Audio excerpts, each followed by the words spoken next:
je veux le faire, mais je veux passer Anthony Edwards après ce match et les T-Wolves ont en fait gagné le match. Mais ni Jokic a fait 60, 10 et 10 ou quelque chose comme ça. Bref, passons à Anthony Edwards en train de faire l'éloge de Nikola Jokic.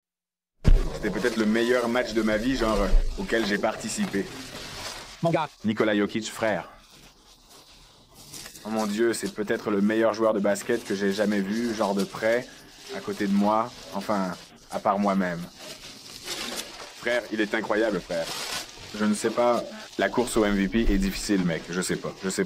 Et puis il a mis 60 points. C'était fou, mec. Comment vous avez géré les hauts et les bas de tout ça, avec à quel point c'était dingue? On espérait juste qu'il rate. À un moment, on se disait juste, frère, on espère que tu rates, frère, tu vois? Parce que le piéger, ça ne marchait pas. Genre, chapeau à lui, mec, chapeau à lui. C'est clair. C'est quelque chose. Ce match, même avec une défaite, semble marquer un tournant dans la façon dont on parle de Jokic.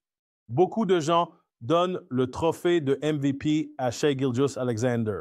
Le Thunder d'Oklahoma City a le meilleur bilan. Shai fait une saison incroyable. Mais une dernière chose avant qu'on passe, je veux te lire un tweet de Jay Williams, ancien joueur NBA et personnalité d'ESPN. La vérité sur Nikola Jokic, c'est que si LeBron ou Steph avaient inscrit 61 points, 10 rebonds et 10 passes à ce moment de la saison, on aurait coupé Internet et ESPN en parlerait pendant 2 jours d'affilée. Mais quand Jokic le fait, c'est juste une autre soirée. Pourquoi? Parce qu'il n'a pas l'apparence attendue. Il n'est pas tape à l'œil, pas bruyant. Mais ne vous y trompez pas, en termes de talent pur, il dépasse déjà Shaq, Hakim, voire même Karim. On a juste peur de l'admettre.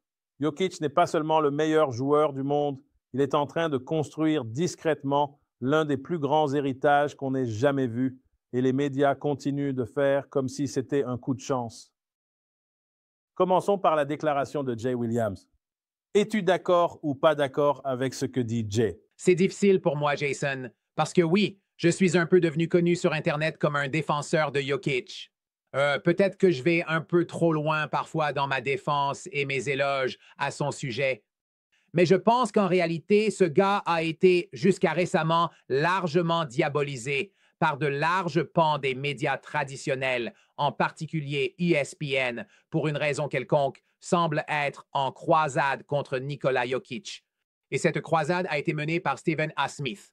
Stephen A. Smith n'a voté pour Nikola Jokic qu'une seule fois au cours des 5 dernières années pour le titre de MVP. Mais il va encore plus loin que ça. Au cours des 3 dernières années, il a mené une campagne ouverte contre Nikola Jokic.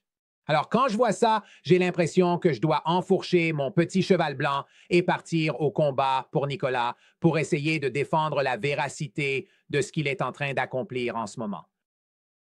Mais maintenant, on dirait que les éloges prennent une autre direction, surtout que j'ai vu Jay Williams reprendre la croisade pour Jokic depuis les dernières 24 heures. Et c'est difficile pour moi, Jason, de comparer cette époque à d'autres époques. Je pense que globalement, tout au long de l'histoire de la NBA, les années 60 sont devenues, pour une raison ou une autre, une époque à laquelle on associe une sorte d'astérisque à cause des statistiques exorbitantes, du rythme de jeu, du taux, du scoring.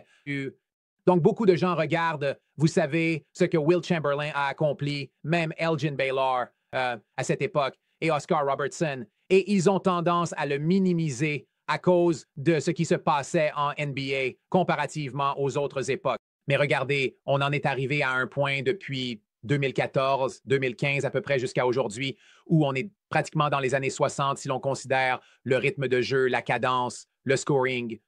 C'est pratiquement équivalent à ce qu'on voyait dans les années 1960. Alors, et qu'est-ce qui s'est passé en 2014-2015? C'est exactement à ce moment-là que Nikola Jokic est arrivé en NBA. Donc, en gros, toute son ère a été jouée dans ce genre de contexte défensif affaibli, vous voyez, dans l'état actuel du jeu. Donc, il m'est fondamentalement difficile de dire qu'il est meilleur qu'Hakeem Olajuwon ou Karim Abdul-Jabbar.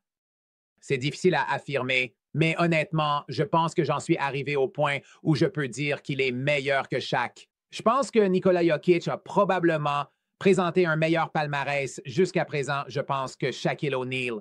Et je pense que simplement en regardant le produit tangible sur le terrain, on peut faire un argument assez impressionnant que Jokic a dépassé Shaq.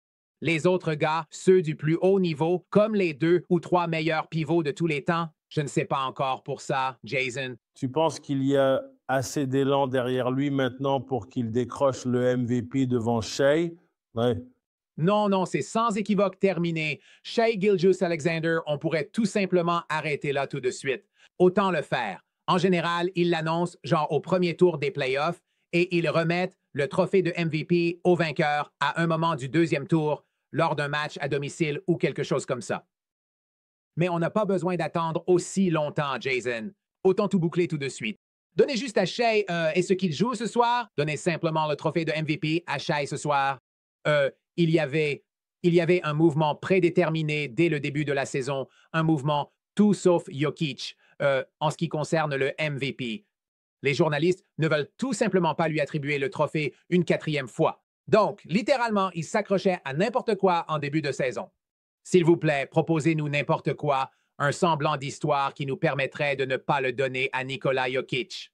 Et avec le fait que le Thunder va gagner 69 ou 70 matchs, alors que, je veux dire, les Nuggets vont peiner à en gagner 50. Je pense que c'est tout ce qu'ils attendaient. Et regarde, Shai est un joueur exceptionnel. Et il est, à juste titre, en train de réaliser une saison historiquement remarquable, Jason. C'est une année historique pour Shai Gilgeous-Alexander. Mais ce n'est tout simplement pas aussi bon que Jokic. Et ce n'est pas aussi précieux que ce que Jokic apporte. Ça devrait être Jokic. Mais ça ne le sera pas. Donc, pour répondre à ta question, la réponse est sans équivoque non.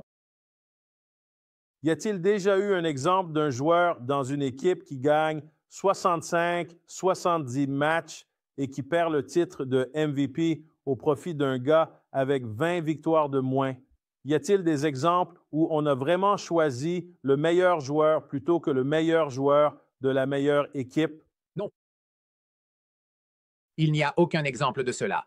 Et il y a quelques exemples de lassitude, comme avec Jordan, ce qui se passe actuellement avec Jokic, où Jordan aurait probablement dû en gagner quelques-uns de plus. Les années 92-93 me viennent immédiatement à l'esprit où ça aurait clairement dû être lui. C'est Barkley qui l'a eu à la place. Jordan a pris sa revanche ultime en finale cette année-là et a battu les Suns. Mais ça, et c'est pareil avec Karl Malone, on peut argumenter. Karl Malone a aussi volé celui de Jordan. Mais ils ont quand même gagné beaucoup de matchs aussi, tu vois.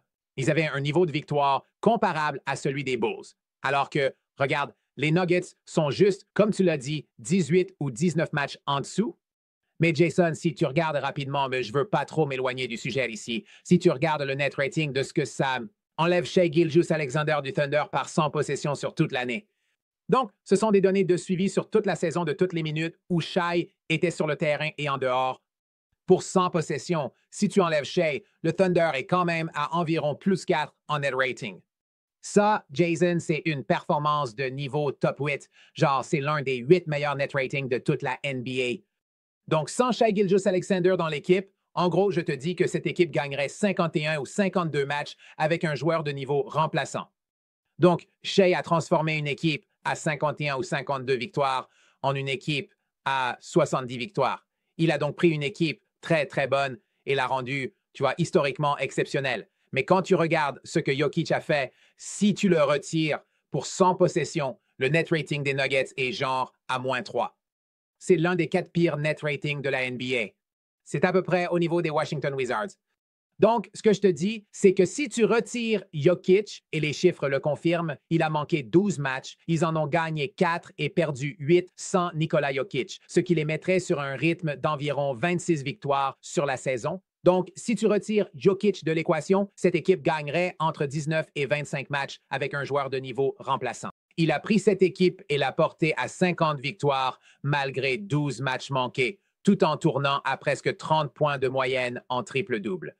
C'est une saison complètement folle. C'est probablement le plus gros oubli pour un titre de MVP. On peut faire le parallèle avec la saison 1961-1962, quand Will Chamberlain a perdu le MVP face à Bill Russell cette année-là, la fameuse saison où Chamberlain tournait à 50 points et 25 rebonds de moyenne par match, Jason, et jouait en moyenne 48 minutes et demie par match. Réfléchis à ça. Il a joué les 80 matchs cette année-là. Il a tourné à 48,5 minutes de moyenne, soit une demi-minute de plus que la durée normale d'un match, parce que son équipe a disputé 7 prolongations cette saison-là, ce qui lui a permis d'augmenter sa moyenne. Et il n'a pas manqué une seule seconde. Il a tourné à 50 points et 25 rebonds de moyenne, mais a gagné 11 matchs de moins que Bill Russell, qui a été MVP. Allez, abonnez-vous pour faire grandir la chaîne. Tapez ce bouton « J'aime », abonnez-vous à la chaîne et partagez cette vidéo avec vos proches.